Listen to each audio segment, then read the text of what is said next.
And welcome back. Well, even as we speak, somewhere, a little beetle is doing damage to our forests in Long Island's precious Pine Barrens region that sits atop the underground aquifer, the island's sole source for drinking water. Late last year, the notorious pine beetle was discovered in Suffolk County, and yet in that time, it has spread from Rocky Point to Bethpage State Park in Nassau County and beyond. The experts say the only way to combat this pest is to cut down the trees they infest.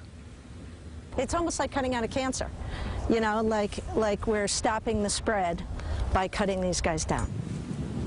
As a result, stumps are seen throughout the island with more than 3,000 trees already cut down, and many more suspected of already being infested. Well, they'll have to come down as well. Joining us now is Richard Amper. He is the executive director of the Long Island Pine Barrens Society, frequent guest on our show, and welcome to the show, Mr. Amper. Good to be here. You know, explain how these pine beetles, first of all, are a potential threat to our drinking water supply. How does that connect? Well, these beetles have migrated from south largely as a result of climate change. They bore into the trees and they kill the pine trees. That's their preference.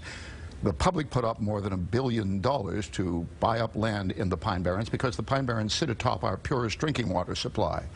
If that forest is lost, well, then there's nothing to prevent the development that would occur over it had we not preserved the Pine Barrens. We spent a lot of money to protect that resource, and we're trying to keep it alive. So if it somehow became bare, then that could open up the possibility to develop. Precisely. People say nothing's there. So that's one potential threat. And do the trees in any way act as a protection for the land sitting atop the aquifer? Oh, absolutely. The purest water in the state of New York lies beneath the Long Island Pine Barrens because there hasn't been development on the surface that introduces contaminants into groundwater. So we get it as to why we're worried about this. Yep. So what is the plan to stop the spread of the pine beetles, and particularly in the Pine Barrens? Well, that's the challenge. The only sure way to keep these beetles under control, you can't eradicate them. They've never been eradicated anywhere. A total of 40,000 acres were lost in New Jersey. Wow, that's a lot. Well, they have 1 million acres of pine forest down there. We only have 50,000. We'd be wiped out if we'd lost Still, that that's many. several percent. You know, so you have to cut the trees down. The Yeah. best time to do that is in the winter when it's cold and they're inactive.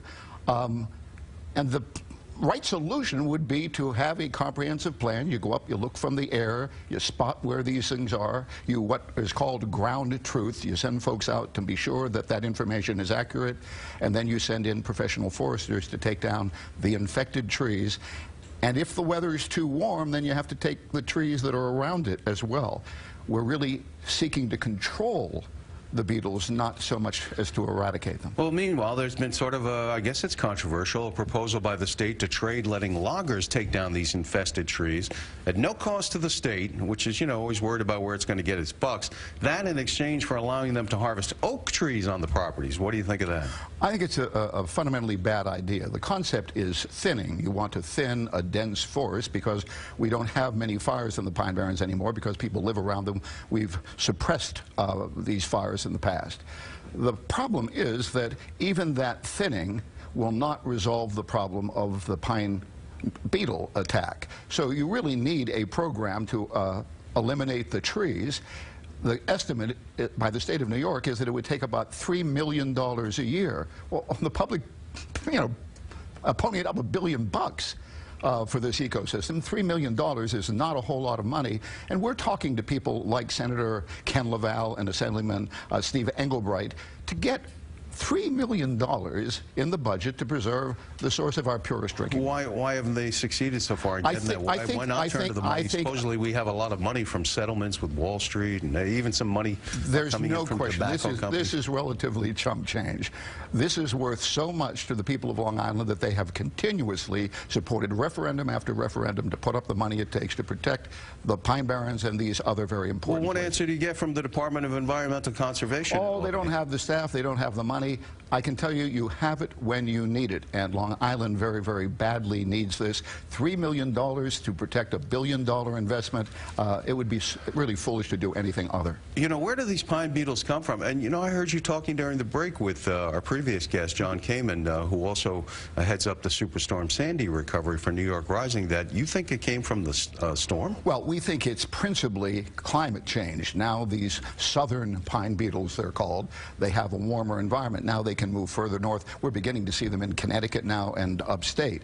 But because of when they were first spotted, immediately after Sandy, there is the notion that that may have helped bring these little critters our way. Really not sure how extensive this infestation is yet, right? It's very extensive, but it's in small pockets. We can go in and deal with individual pockets and not let them get out of control. Once you've felled those trees, you can restore the forest by planting new trees. But at the moment, the notion of just selling oak trees to pay for cutting down the pine trees is just a silly way to approach the problem, and it won't solve the pine beetle problem so much as it will make some people some money on the wood selling end of it. Well, I see why it's controversial. Now, the eradication right now has been pretty much concentrated in government-run or operated lands. What about homeowners if they see them on their property? This is becoming a very, very big problem, and of course, those that are occurring on private property also threaten to move into public lands as well. There needs to be some sort of subsidy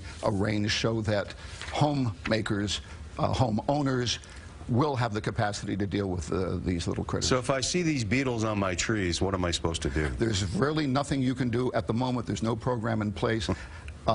Unless you have to call your own arborist and deal with it, and it's not inexpensive. We have to solve that problem, but we've got major public land that the public's invested a lot in that is in very, very serious danger. Yeah, we've done stories on how expensive it would be for homeowners to try to deal with this on their own. They're saying help. Well, this is where it's at right now, worrying about the pine beetle as we head into the later fall. Richard Amper, Executive Director of the Long Island Pine Barrens Society, saying come up with the cash now.